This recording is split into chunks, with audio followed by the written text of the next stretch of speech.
नमस्कार, जय श्री कृष्ण।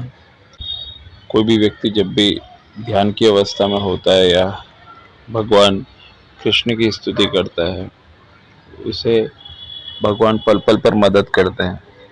आप ये समझिए कि आपने भगवान को याद किया तो ऐसा नहीं होगा कि भगवान आपको याद नहीं करते। भगवान पल पल पर आपको मदद करते हैं।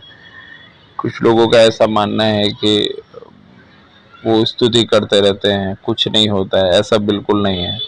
आपने सपोज कीजिए आपकी उम्र 30 साल है, तो 30 साल में जितना भी पाप आपने करके इकट्ठा किया होगा, तो जब आप मंत्र जाप करते हैं, ध्यान करना चालू करते हैं, तो पुण्य को इकट्ठा होने का थोड़ा मौका तो दीजिए। आपने बहुत सारा पाप करके 30 साल की ज़िंदगी निकाल दी। अब 30 साल की ज़िंदगी में आपने क्या क्या किया होगा, आपके अंतरात्मा को मालूम होगा। आप जो भी चीज़ करते हैं वो आपको सब ध्यान होगा। तो जब आपको सब ध्यान है, तो जब आप मंत्र जाप करना चालू किया, भगवान को याद करना चालू किया, तो थोड़ा समय तो दीजिए कि वो जो आपने किया है उसी का चीज़ का फल आप भुगत रहे हैं। और जैसे ही आप अपना मंत्र जाप और भगवान का नाम और उनको याद करने लगते हैं, तो भगवान एक एक करके आपके पापों को काटते हैं। पर उनको काटने के लिए समय तो दीजिए। आप अपना काम करते रहिए। वो जब आपका अकाउंट उसमें सेटल होगा, तो उस समय के टाइम पे आपको जो देना होगा भगवान दे देंगे। ये चीज़ के अंदर आप इस बात की समझिए कि भगवान को सब मालूम है। ऐसा बोलते हैं चित्रगुप्त होता है एक तरफ से, एक जो होता है वो आपका चित्र लेता रहता है, दूसरी तरफ से वो लिखता रहता है। आप जो भी करते हैं ऊपर वाला देखता रहता है। आपने अगर किसी के लिए अच्छा किया तो भी वो नोट होता है, बुरा किया तो भी नोट होता है। दूसरी बातों को समझिए कि जैसे आपकी 30 साल की ज़िंदगी हो चुकी है, तो 30 साल में आपने जो भी किया उसी की वजह से आपका आज का समय चल रहा है। अब आप थोड़ा अध्यात्म में आए, आपने मंत्र जाप किया, भगवान की पूजा की, भगवान का नाम ले रहे, तो धीरे धीरे आपका पाप कम होगा, धीरे धीरे आपका पुण्य का लेवल बढ़ेगा। अब ये चीज़ के अंदर आपके बारे में सही चीज़ तो सिर्फ आप ही जानते हैं। तो उसकी वजह से जो भी चीज़ हो रहा है उसके अंदर परमात्मा को याद करते समय, मंत्र जाप करते समय, ध्यान करते समय आपको थोड़ा समय देना चाहिए। दूसरी चीज़ कि कितने लोग कुछ अलग अलग मंत्रों का प्रयोग करते हैं। मंत्रों का प्रयोग करते हैं, वो तंत्र साधना होती है।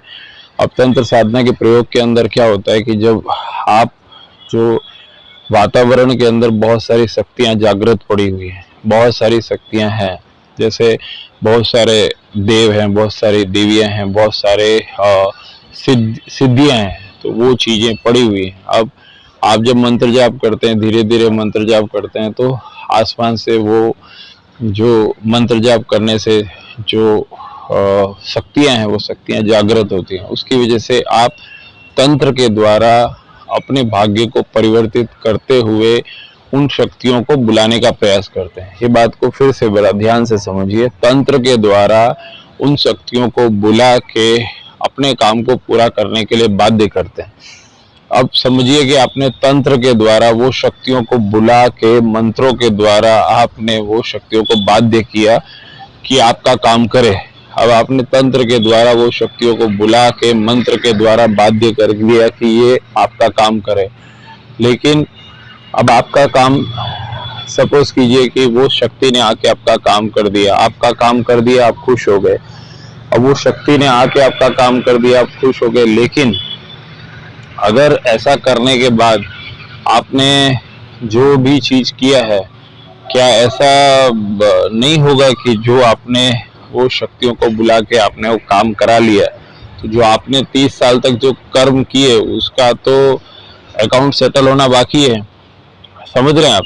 मतलब कि जो तंत्र साधना करते हैं और जो तंत्र साधना करते हैं, जो भक्ति साधना करते हैं, वो डिफरेंट है। पर जो तंत्र साधना करते हैं वो चीज के अंदर जिन्होंने आसमान के अंदर रहने वाली शक्तियों को, देवियों को और तंत्र के द्वारा किसी चीज को सिद्ध कर दिया, और सिद्ध करने के बाद किसी को बुला के अपना काम करा लिया, तो आपने देखा होगा कि जब वो चीज, वो जो शक्तियां आती हैं, तो फिर वो जाती नहीं है। ठीक है, आप उसको बुला के अपना काम करा लिया, तो जो आपने जो कर्म किया उसका तो फल आपको देना बाकी है।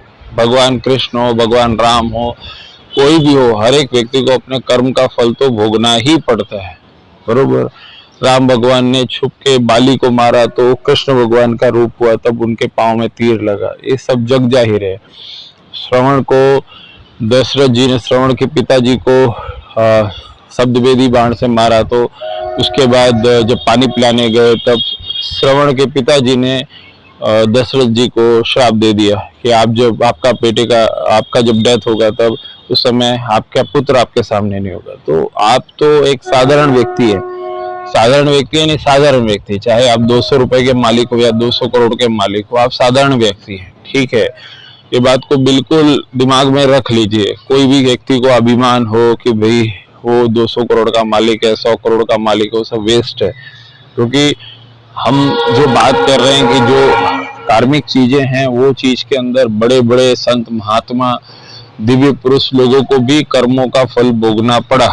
तो अगर आपको थोड़ा बहुत तंत्र आ गया, थोड़ा बहुत आपको नॉलेज आ गया, तो भी आप अपना भाग्य नहीं पलट सकते। समझ रहे चीज को, ठीक है। व्यक्ति को अपना कर्म बहुत संभाल के करना चाहिए। अब दूसरी बात की, जैसे भी कोई तंत्र साधना करता है या कोई मंत्रों के द्वारा विशुद्ध शक्तियों को बुला लेता है, अपना काम करा लेता है, लेकिन जो आपने कर्म किया वो कर्म को भी करेक्ट करते रहना चाहिए, जिसकी वजह से आपका जो कोई चीज आपसे गलती हो गई है तो बैलेंस हो जाए, कोई चीज गलती हो गई है तो वो चीज बैलेंस हो जाए। कितने सारे लोग हैं वो ये बात पे सोचते ही नहीं है, और वो चीज ना सोचते सोचते उनका 60 साल का जिंदगी बीत जाता है। आप कोई संत पुरुष हो, महात्मा हो, या आप कोई सिंपल साधक हो, या समझो कि आप कोई व्यक्ति हो, नौकरी पेशा हो, बिजनेस वाले व्यक्ति हो, पर ये चीज को समझना जरूरी है कि अगर आप कर्म जो करते हैं उसका फल आपको भोगना ही पड़ता है। दूसरी बात की, जो तंत्र साधना करते हैं और वो सब करते हैं, आपने विशुद्ध शक्तियों को बुलाया, बुलाने के बाद आपने कोई काम कर दिया और वो शक्तियां ने बाध्य आके आपका काम कर दिया, आपको नॉलेज हो गया, आपने वो चीज कर दी, लेकिन वो शक्तियां जाती नहीं है। आपने देखा होगा कि कितने लोग तंत्र साधना करते हैं, जब वो मर जाते हैं तो मरने के बाद वो शक्तियां उनके घर में उनको परेशान करती है। उसके बाद उनके आने वाली पीढ़ियों को भी उनको पूजना पड़ता है। कितने लोग आप देखेंगे कि वो कोई इष्ट देव को पूजते हैं या किसी ऐसी चीज के साधना में होते हैं, तो जब वो मर जाते हैं तो मरने के बाद उनके आने वाले जो बच्चे होते हैं, बच्चों के बच्चे होते हैं, उनको भी वो चीज को पूजना होता है, अदरवाइज वो शक्तियां जाती नहीं है। दूसरी चीज की, जो तंत्र साधना करते हैं वो चीज के अंदर आपने समझो कि कोई व्यक्ति आपके पास आया और कोई व्यक्ति आया और उसने बोला कि भाई मुझे फला ये प्रॉब्लम है और ये मेरा दुख दर्द है और ये चीज है, ठीक है। अब वो आपके पास कोई तंत्र साधना की शक्ति है, आपने 2-3 साल, 4 साल, 5 साल मेहनत की और आपने वो चीज को पावर अपना शक्ति का उपयोग करके वो विशुद्ध शक्तियों को बाध्य करके आपने बुला के उस व्यक्ति का वो काम करा दिया, ठीक है। समझने वाले ये चीज समझ जाएंगे हम क्या बोलना चाहते हैं, कि उन्होंने वो शक्तियों को बुला के बाध्य करके तंत्र साधना के द्वारा और वो चीज करके बाध्य करके काम करा लिया। अब सामने वाले का तो काम हो गया, वो काम करके वो निकल गया, ठीक है। लेकिन जब आपने वो व्यक्ति का समझो कि उसका पांव कट गया, या वो समझिए कि वो व्यक्ति पांव कटने की वजह से 2-3 साल से परेशान था, या कुछ भी चीज की वजह से उसको कोई दूसरी प्रॉब्लम थी, ठीक है। और आपने क्या किया कि अचानक से अपनी तंत्र साधना का उपयोग करके विशुद्ध शक्तियों को बुला के उसका वो दुख दर्द दूर कर दिया। दुख दर्द दूर कर दिया, हो सकता है कि उसका वो दुख दर्द जो आपने दूर किया हो, वो दुख दर्द आपने जो दूर किया उसको अभी भी कष्ट भोगना उसके भाग्य में लिखा था। मैं फिर से ये सेंटेंस रिपीट कर रहा हूं कि उसका कष्ट भोगना अभी भी उसके भाग्य में लिखा था। आपने क्या किया, आपने भगवान के ब्रह्मा जी के लिखे हुए विधान के अंदर, उसके कार्मिक चीज के अंदर आपने तंत्र साधना के द्वारा आप उसमें एंटर हो गए और आपने कुछ बदलाव किया कि लाओ भाई मैं मेरी शक्तियों से ये चीज को करेक्ट कर देता हूँ। ये बात को उसी तरह से है कि उसके बाद वो व्यक्ति तो ओके होके चला गया, वो व्यक्ति ने तो जो आपने उसको लिए करना था वो कर दिया।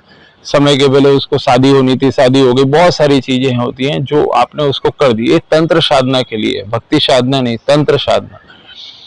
तो जो ये चीज हो गई, ये चीज होने के बाद क्या हुआ कि जो व्यक्ति है जो ये करता है अब क्या हुआ कि वो जो उसके दुख दर्द का बचा हुआ अकाउंट है वो कैसे सेटल होगा। वो जो सामने वाले व्यक्ति को दुख दर्द ब्रह्मा जी ने लिखा था कि उसको इतना कष्ट भोगना लिखा है, आपने उसको चेंजेस करने की पूरी कोशिश की और विशुद्ध शक्तियों से बुला के काम कर दिया, तो वो जो बचा हुआ चीज है वो आपको भुगतना पड़ेगा। समझ रहे हैं चीज को? ठीक है, जो भी तंत्र साधना में है, आप ये समझिए कि energy nor be created nor be destroyed. ऊर्जा को ना आप पैदा कर सकते हैं, ना ऊर्जा को आप खत्म कर सकते हैं। जब तंत्र साधना कोई व्यक्ति करता है तो ऊर्जा को बुला के, ऊर्जा के द्वारा कोई व्यक्ति किसी के पर्टिकुलर काम को कर लेता है। अब करने के बाद उसका जो बचा हुआ जो उसका कार्मिक चीज है उसको कौन भुगतेगा? या तो वो व्यक्ति भोगेगा, या तो जो व्यक्ति ने ये सब चीज किया है वो व्यक्ति को ये भुगतना पड़ेगा, क्योंकि तुमने ब्रह्मा के जो लिखी हुई चीज है उस विधान को पलटने की कोशिश की। जैसे आपने सुना होगा कि कभी कभी ऐसा होता है कि कोई व्यक्ति है, उसको बुला के भाई तुम्हारा ये भाग्य है, तुम्हारा ये भाग्य है। फिर क्या होता है कि जब वो 10 साल 15 साल वो भाग्य के अंदर वो भुगतता है, भुगतने के बाद सडन उसके भाग्य में परिवर्तन आ जाता है। कोई नए बच्चे का जन्म होता है, उसके भाग्य में एकदम से रुपया पैसा आने लगता है। कभी शादी होती है तो सडन उसके आने वाली स्त्री का भाग्य से उसका भाग्य पलट जाता है। इस तरह से होता है। तो वो जो चीज है वो कुदरती चीज है। जहाँ पे कुछ व्यक्ति जो तंत्र साधना करते हैं किसी को लाभ पहुंचाने के लिए या कुछ उस तरह से करते हैं, तो वो चीजें डिफरेंट होती है। वो चीजों के अंदर अगर आपने उसको अगर कोई शक्तियों को बुला के आपने कोई काम किया तो वो चीजें कहीं ना कहीं अकाउंट सेटल होने में प्रॉब्लम रहता है कि भाई उसको उतना, आप ब्रह्मा तो हो नहीं कि आपने वो चीज समझ ली कि भाई हाँ उसका कष्ट सहने का समय बीत चुका है, नहीं बीता होगा। तो वो चीज के अंदर जैसे कुदरत होती है, हमारे हाथ में एक कट लग जाए, कट लग जाने के बाद खून बहता है, पर अगर वो उसमें से दवाई नहीं भी लगाओगे तो भी 3 दिन के बाद कुदरत अपने हाथ को ठीक कर देती है। आपको सर्दी जुकाम हो जाए, उसके बाद आप दवाई खाना बंद कर दो, कुछ मत खाओ, तो भी 4 दिन 5 दिन के बाद सर्दी जुकाम ऑटोमेटिकली ठीक हो जाता है। क्यों? क्योंकि कुदरत ने हमें ऐसा बनाया है कि धीरे धीरे करके हमारे सारे रोगों का निदान खुद ही कुदरत कर देती है। तो उसके अंदर अगर कोई भगवान दुख देता है तो भगवान उसका सोल्यूशन भी देता है। अगर ये जो चीज है जिसके अंदर कोई चीज आप करते हो, साथ में जो भी व्यक्ति का आप कोई तंत्र साधना के द्वारा या कोई चीज विशुद्ध शक्तियों को बुला के किसी का काम करते हो, साथ में उसको बोलो कि कुछ अच्छे कर्म करे। ऐसा नहीं कि उसका अकाउंट सेटल हो गया और आपने उसका काम कर दिया तो वो तो रिलैक्स हो गया, और उसका जो अकाउंट बाकी है वो तो या तो आपको भुगतना पड़ेगा या तो वो व्यक्ति को फिर से उसके परिवार में आने वाली संतति को भुगतना पड़ेगा। तो आपको अगर कोई व्यक्ति तंत्र साधना में और किसी का कोई काम करता है तो उसको डेफिनेटली उसमें होना चाहिए कि सामने वाले व्यक्ति को उसके साथ गाइड करे कि जो हो गया, जिसकी वजह से आपने इतना भुगता, इतना तकलीफ उठाया, उसके साथ में अभी और अच्छे डबल काम करो कि जिसकी वजह से सामने आपका भविष्य में आपका परिवार या आपके परिवार के दूसरे सदस्य, आपकी पत्नी, आपके बच्चे के ऊपर कोई चीज का इफेक्ट ना है। और या फिर तंत्र साधना वाला जो व्यक्ति जिसने भी ये सब चीज क्योर करने के लिए ब्रह्मा के विधान के अंदर वो एंटर हुआ है, उसके बाद वो चीज उसको खुद भुगतना पड़ेगा। समझ रहे हैं चीज को? तो उसके लिए जिसका भी कोई भी काम करता है उसको डबल उसको पुण्य का काम करना चाहिए, डबल उसको पुण्य के काम के लिए प्रेरित करना चाहिए, जिसकी वजह से वो चीज कार्मिक चीजें सेटल हो जाए। क्योंकि अगर वो ये नहीं करेगा, वो चीज में से निकल गया, तो निकलने के बाद जैसे कोई व्यक्ति है जिसको कानूनी तौर पे किसी ने सजा दी और सजा देने के बाद किसी व्यक्ति ने उसको जामीन दे दी, और जामीन देने के बाद वो जो व्यक्ति है वो व्यक्ति तो सोचा कि भाई अभी क्या है, अभी तो मैं फिर से चोरी करूंगा। तो वो चीज के अंदर क्या हुआ, उसको चोरी को बढ़ावा मिला।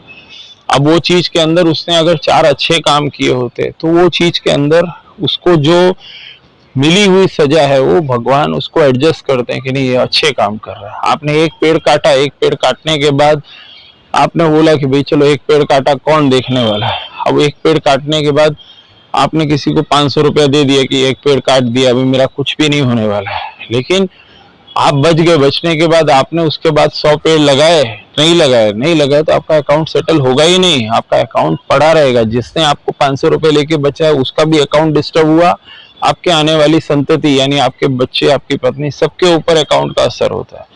अगर ये चीज के अंदर आपने इसके बदले में 100 पेड़ लगाए तो कुदरत देखती है, भगवान देखता है कि नहीं देखो इसने एक पेड़ काटा, अब इसने 100 पेड़ लगाया, यानी ये सही कर रहा है। तो कुदरत के अपने नियम है। अगर आप कार्मिक चीजों के अंदर कोई चीज करते हैं, किसी का कोई काम कर रहे हैं या आपने किया, तो उससे 4 अच्छे काम करने की बात करो। 4 अच्छे काम होना ही चाहिए, क्योंकि आप ब्रह्मा बने हो, आपने प्रकृति के अंदर एंटर हुए हैं। इसी की वजह से कोई लोग जो तंत्र साधना करते हैं ये उनके लिए, और जो मंत्र जाप आप सुबह शाम करते हैं या मंत्र जाप करके भगवान की स्तुति करते हैं वो तो बढ़िया ही है। आपने बस यही है कि समझो आपकी उम्र 30 साल है और 30 साल की उम्र तक आपने बहुत सारी स्तुति की, बहुत सारा काम किया, लेकिन आपका बहुत सारा चीज अभी भी पेंडिंग है। कि जैसे समझो आपने कोई चीज का फल भुगतना बाकी है, तो आपको तब तक कष्ट होगा ही होगा। भले आपने मंत्र जाप चालू कर दिया, मंदिर जाना चालू कर दिया, प्रभु चिंतन चालू कर दिया, सत्यानंद भगवान की कथा सुनी, तो ये सब चीजें तब तक आप फेस करेंगे कि जब तक कि आपका अकाउंट सेटल नहीं हुआ है, आपके जो कर्म हुए हैं उसका फल आपको भुगतना अगर बाकी होगा तब तक आप सहेंगे। और जैसे ही आपका पुण्य का लेवल यानी मंत्र जाप, ध्यान, पूजा ये सब करते हैं, अच्छे काम करते हैं, उसकी वजह से आपका थोड़ा सा लेवल जैसे ही अप हो गया और आपने जो कर्म किए हैं, हर एक व्यक्ति ने कर्म किए होते हैं, उसका फल आपको अगर भुगतना बाकी नहीं होगा तो तुरंत आपको लगेगा कि मैं मिट्टी में भी हाथ डाल रहा हूँ, सोना हो जा रहा है, मैं जो काम में हाथ डाल रहा हूँ मेरा हो जा रहा है। ठीक है, तो ये चीज कार्मिक चीजें होती है, इसमें ये चीज को समझना है। काफी लोग पूछते हैं, तो ये जो टॉपिक है वो भी इम्पोर्टेंट टॉपिक है। अगर इसके अंदर है तो इसलिए हर एक व्यक्ति को कुछ न कुछ जागृत होके और अपनी चेतनता को बढ़ा के ये सब चीजों को समझना चाहिए। किसी को ये चीज, जो व्यक्ति है वो अंदर जब रात को सोता है तो उसको मालूम होता है उसने क्या कर्म किए हैं, पूरे दिन क्या कर्म किए हैं। मैंने बोला ना कि जो भी चीज है उसके अंदर आपको इम्पोर्टेंट होना चाहिए, आप अपने आपके प्रति ईमानदार हो, आपको मालूम होना चाहिए आप कैसे ईमानदार हो, आपका मन साफ होना चाहिए। वो सब नहीं हुआ तो बाकी सब चीजें ऊपर से जाती हैं। वो चीजें आपको कितना भी करोगे, लेकिन भगवान तो सब देख ही रहा है, वो चीज तो किसी से छिपी नहीं है। ठीक है, तो जब किसी को कोई चीज को अगर करेक्ट करना है कोई चीज है तो उसको अपने आप से शुरुआत करनी चाहिए, वो बातों को समझना चाहिए। और जो लोग समझ जाते हैं फिर वो मतलब बहुत ज्यादा अपने जीवन में परिवर्तन कर देते हैं। वृंदावन मथुरा में एक दो ऐसे लोग हैं जो रशिया से बिलोंग करते हैं, रशिया एक दूसरी कंट्री है, तो वहाँ पे बहुत रिच पर्सन थे। तो वहाँ पे जो कोई कृष्ण भगवान के भगत थे वो उधर गए थे। आने के बाद फिर उन्होंने कुछ उनको समझाया, वो सब चीज हुआ, उन्होंने उनका कन्वर्सेशन सुना, क्योंकि बिकॉज वो अलग कंट्री है। फिर उसके बाद धीरे धीरे क्या हुआ कि वो उन्होंने जानने का कोशिश किया कि मतलब हमारा हिंदू धर्म क्या है, कृष्ण भगवान ने क्या कहा था भगवद गीता। धीरे धीरे करके उनको लगा कि दूसरी सब चीजें गलत है, सिर्फ कृष्ण भगवान सही है, कृष्ण भगवान ने भगवद गीता में कहा वो सही है, हिंदू धर्म सही है, हमारी चक्र जागृति सही है, हमारा जो कुंडलिनी का जागृति का जो चीज है वो है, हमारे ऋषि मुनि लोगों को सब मालूम था। ये सब चीजें उन्होंने समझी। समझने के बाद उन्होंने अपना अब्जों रुपए की संपत्ति का मालिक इंसान ने वो सब चीज छोड़ के इसी के अध्यात्म के अंदर एंटर हो गया, अपनी संपत्ति का सदुपयोग किया, अपनी संपत्ति का आज भी वो सदुपयोग कर रहे हैं। तो ऐसे बहुत सारे लोग हैं जो लोग को जब रियलाइज होता है कि हाँ ये इसके पीछे इम्पोर्टेंट चीज है, क्योंकि एंड में तो हर एक व्यक्ति को मरना है, पर कुछ चीज ऐसी होती है जिसको करने के बाद व्यक्ति 200 साल तक भी जी सकता है, 100 साल भी जी सकता है, या व्यक्ति वो लेवल को गेट कर सकता है कि जो लेवल को गेट करना मतलब सिद्ध पुरुषों के लिए ही संभव होता है। तो हर एक व्यक्ति का अपना थिंकिंग होता है, लेकिन जो भी व्यक्ति इस लाइन में है या जो लाइन ये दिशा में आगे बढ़ता है, ये हर एक के बस की बात नहीं। कितने लोगों को आप हरे कृष्ण हरे राम या कोई मंत्र बोलो या भजन बोलो, कोई भी, जो उनके सर में सरदर्द चालू हो जाता है। वो लोग बोलते हैं कि अरे ये बंद करो, हमारे दिल में सरदर्द चालू हो गया है। कितने लोग हैं वो लोग ये सब मंत्र जाप करते हैं, वो सब चीज करते हैं तो उनको आनंद आता है। तो अंदर बैठा हुआ जो व्यक्ति के अंदर का जीव है, जो चेतनता है, जिससे अपने अंदर करंट पास होता है, तो चेतनता कुछ लोगों के अंदर ये चीजें उनको अट्रैक्ट करती हैं, कुछ लोगों को ये चीजें खराब लगती हैं, तो उनके अंदर तमोगुण बहुत ज्यादा बढ़ चुका होता है। जिसके अंदर सतोगुण बढ़ जाता है उसको ये सब चीजें पसंद आती हैं। तो जब अंदर से ये सब चीज पसंद आ रही है, यानी समझिए कि आप आध्यात्म की दिशा में आगे बढ़ रहे हो, आपको इंटरेस्ट आ रहा है।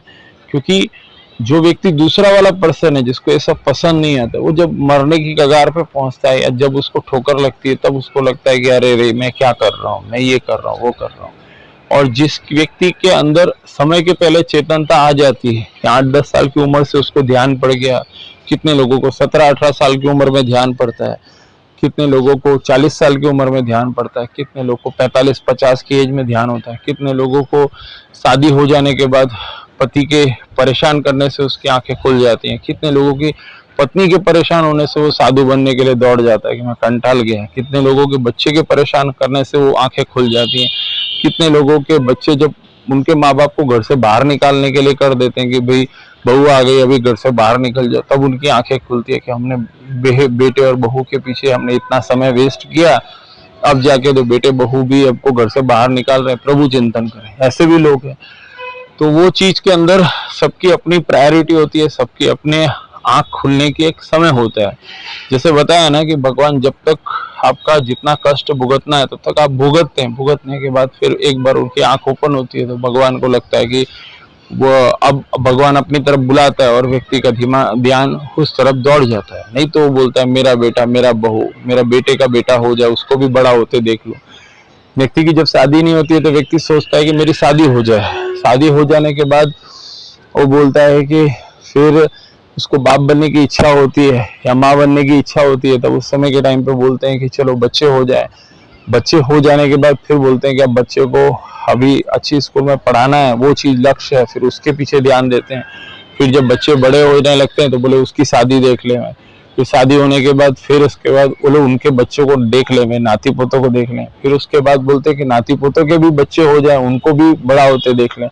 मतलब व्यक्ति की जो लालसाएं हैं, व्यक्ति की जो इच्छा है, उसका कोई एंड नहीं है, कोई एंड नहीं, कोई एंड नहीं है। व्यक्ति क्या कंटिन्यूस उस दिशा में सोचता रहता है। फिर एक टाइम के अंदर बॉडी जब शिथिल हो जाती है तो उस समय के टाइम पे व्यक्ति सोचता है कि नहीं अभी now this is a time for break, अब ये टाइम का मुझे ब्रेक आ गया है। नहीं तो व्यक्ति उस दिशा में दौड़ता रहता, उसको आनंद आता रहता है। एक बार भगवान कृष्ण थे और सुदामा थे। भगवान कृष्ण और सुदामा दोनों एक जगह पे यूं चलते चलते जा रहे थे तो कृष्ण भगवान को सुदामा ने पूछा कि माया क्या होती है। कृष्ण भगवान को सुदामा ने पूछा कि माया क्या होती है। दोनों मित्र थे, आपको मालूम ही है। उसके बाद सुदामा को कृष्ण भगवान ने बोला कि मैं थोड़ी देर में बताता हूँ, पहले मुझे प्यास लगी है, जाओ पानी लेके आओ। तो सुदामा को एक मटकी जैसा था छोटा सा, तो वो लेके पानी लाने के लिए सुदामा उस तरफ गया। तो उस तरफ सुदामा जी गए, तो जाने के बाद चलते चलते बहुत दूर गए तो दूर उनको एक कुआं दिखाई दिया। तो कुआं दिखाई दिया तो उसमें एक लेडी जो थी, एक औरत थी, वो पानी भर रही थी तो पानी निकाली। तो उसने बोला मुझे प्यास लगी है, तो उसने सुदामा को पानी दिया। तो सुदामा ने ऐसे अंजुल भर के फिर पानी पिया, फिर बोला कि मेरे मित्र भी वहां पे, मुझे पानी ले जाना। तो सुदामा को उसने बोला कि तुम एक काम करो, तुमको भूख भी लगी होगी, इतनी दूर तुम धूप में चलते चलते आए हो, तुम मेरे इधर पास में घर है, वहां पे चलो, मैं उधर आपको खाना भी खिला देती हूँ। वो चले गए सुदामा जी उनके साथ में। वहां पे जाने के बाद एक झोपड़ी थी, उसके अंदर अच्छा उन्होंने रोटी सब्जी और सब बनाया। सुदामा जी ने खाया। खाने के बाद वो लड़की का पिताजी आया। लड़की के पिताजी ने बोला कि कौन है ये? तो बोले कि एक ब्राह्मण है और आ रहे थे और इनको प्यास लगी थी, मैंने इधर खाने के लिए भी बुला लिया। तो खिला दिया। खिलाने के बाद बोले कि अगर आपकी शादी हो गई? उन्होंने बोला नहीं हुई। तो उन्होंने बोला कि हमारे एक ये जो लड़की है उसको इसकी शादी भी करनी है, अगर तुमको कोई आपत्ति नहीं हो, तुमको पसंद हो तो इससे तुम्हारी शादी करें। सुदामा जी ने बोला कि ठीक है, मैं शादी करने के लिए रेडी हूँ। तो सुदामा जी को उसी समय फिर खिला के फिर उसके बाद है ना वो सुदामा जी खाते ही फिर रेस्ट लिए। फिर दूसरे दिन उनको सुदामा जी की उससे शादी हो गई। सुदामा जी की शादी होने के बाद सुदामा जी के 2 बच्चे हुए। उसके बाद है ना एक दिन क्या हुआ कि काफी टाइम बीत गया। उसके अंदर सुदामा जी की जो पत्नी थी एक दिन बीमार पड़ी। बीमार पड़ने के बाद मर गई।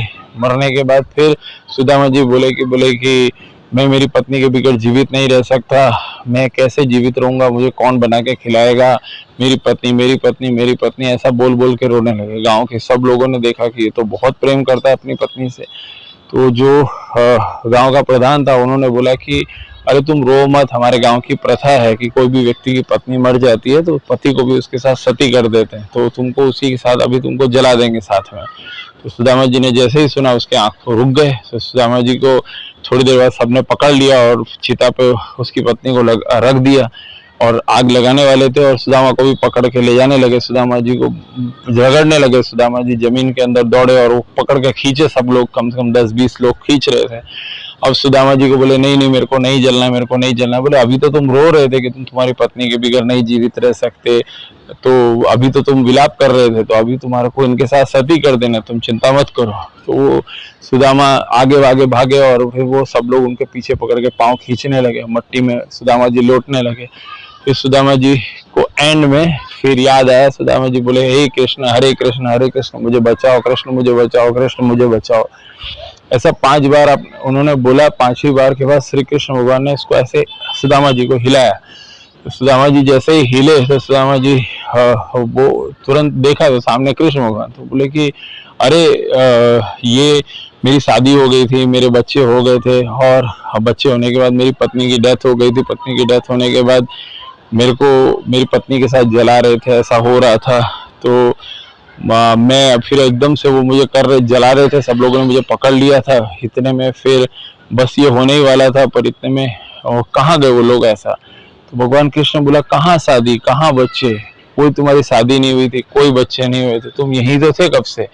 तो बोले नहीं मेरी शादी हो गई थी, बच्चे हो गए थे, और फिर कई साल बीत गए और उसके बाद पत्नी मेरी मर गई, उसके बाद उनको जलाने वाले थे। भगवान बोले कोई शादी नहीं हुई थी, कोई बच्चे नहीं हुए थे, तुम तो कब से यहीं पे तो थे। तो इतना ही सुनते भगवान कृष्ण ने कहा यही होती है माया। तो फिर उसके बाद उसने बोला कि एक पल के अंदर भगवान कृष्ण उसको माया दिखा दी। उसी तरह से वो चीज के अंदर उन्होंने उनके चरणों में प्रणाम किया। तो उसी तरह से व्यक्ति क्या करता है, संसार के अंदर सब कुछ करता है, और भगवान कृष्ण या भगवान जो परमात्मा ब्रह्मा जी या जिन्होंने भी एक सृष्टि बनाई, एक चुटकियों में व्यक्ति को सब कुछ सारा माया दिखा के फिर उसके बाद वापस व्यक्ति उस जगह पे आ जाता है। यानी व्यक्ति पूरा का पूरा बोलता है कि ये मेरा 200 करोड़ है, ये मेरी पत्नी है, ये मेरा जीवन है, ये चीज की वजह से मुझे बुरा लग गया, ये चीज की वजह से मुझे अच्छा लग गया, और घुमा के फिर एंड में जाके वापस वो उसी जगह पे आ जाता है। फिर वो मृत्यु सैया पे आता है, फिर वो बोलता है कि मेरा जीवन खत्म हो रहा है। वो माया जो होती है पूरी कंप्लीट करके फिर दूसरी साइकिल में फिर से दूसरी जगह जन्म लेके फिर से अगेन माया होती है। इसीलिए भगवान कृष्ण ने कहा माया बहुत दुस्तर है, मतलब कि माया को जल्दी से कोई जान नहीं सकता। भगवान कृष्ण ने भगवद गीता में कहा कि आत्मा को हजारों लोगों में से कोई एक ही व्यक्ति से आत्मा को जानने का प्रयास करता है, और जो इसको जान जाता है उसमें से भी सब लोग ये चीज को समझ नहीं पाते, और समझने वाले में से भी बहुत सारे लोगों में कोई एक ही इसको जान पाता है। नचिकेता को जब यमराज के उधर उसको यमराज के साथ जीत करने लगा नचिकेता जाने के लिए, तो नचिकेता जाने के लिए जिद करने का नचिकेता को यमराज ने 2-3 ऑप्शंस दिए। भगवान नचिकेता को बोला कि भाई ये चीज में तुमको मैं बहुत सारा मतलब धन संपत्ति देता हूँ, तुम चले जाओ, ये यहाँ पे लोग मर के आते हैं, तुम इधर नहीं आ सकते। फिर नचिकेता को दूसरा ऑप्शन दिया कि मैं तुमको बहुत सारे मतलब राज्य दे देता हूँ, आपको गांव दे देता हूँ। तो नचिकेता ने वो भी चीज को नहीं सुना। तीसरा ऑप्शन ने बोला कि तीसरे ऑप्शन में नचिकेता ने यमराज को कहा कि मुझे आत्मा का ज्ञान चाहिए। तो यमराज ने जब आत्मा के ज्ञान के अलावा दूसरे ऑप्शंस दिए तो नचिकेता को ऐसा लगा कि जरूर ये कोई खास चीज है आत्मा का ज्ञान देने की जगह पे, क्योंकि मर के इंसान कहाँ जाता है वो कोई नहीं जान सकता है। आज भी कितने सारे ग्रंथ उठा के देख लो, पर ये नहीं मालूम पड़ता कि मरने के बाद आत्मा कहाँ जाती है, कि आत्मा को कोई पूरी तरह से नहीं जान पाया। तो जब नचिकेता ने बोला कि मुझे सिर्फ आत्मा के बारे में जानना है, तो यमराज ने बहुत सारे ऑप्शंस दिए, लेकिन उसको आत्मा के ऑप्शंस जब आत्मा के बारे में जानना था उस बोला ये छोड़ दो, इसकी कोई जरूरत नहीं। और नचिकेता ने बोला कि नहीं, मुझे आत्मा के बारे में जानना है, ये जरूर कुछ खास चीज है जिसको बताने के लिए यमराज जी आगे पीछे हो रहे हैं, और जो दूसरी चीजें उसको मुझे दे रहे हैं कि ये धन संपत्ति ले लो, ये कर लो और लौट जाओ। तो उसी तरह से ये जो चीज़ है, ये चीज़ को जल्दी से कोई जान नहीं पाता है, और जो जान गया फिर उसके लिए तो कोई दूसरी चीज़ है ही नहीं। हरिओम, जय श्री कृष्ण, राधे राधे, ओम नमः शिवाय, ओम नमः शिवाय, ओम नमः शिवाय।